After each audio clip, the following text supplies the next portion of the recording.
Sa video na ito ay ituturo ko sa inyo kung paano lagyan ng password ang inyong Messenger. Without further ado, let's get started. Sa inyong Messenger, tap nyo itong burger sa baba.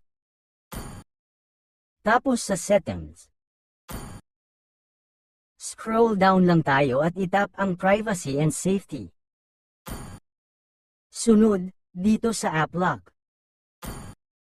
Ang gagamitin nating pang-unlock sa ating Messenger ay ang password ng ating cellphone. Kaya dapat may password yan kahit pin or pattern lang. Pipiliin ko itong after I leave Messenger para sa tuwing i-close ko ay mangangailangan agad ng password para mabuksan. Try na natin ngayon.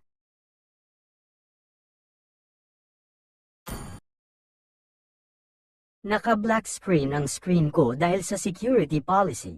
Pero fingerprint ang ginamit ko pang unlock. At kung sakali man na gusto nyo nang alisin, ganito lang ang gagawin. Balik lang tayo sa Privacy and Safety.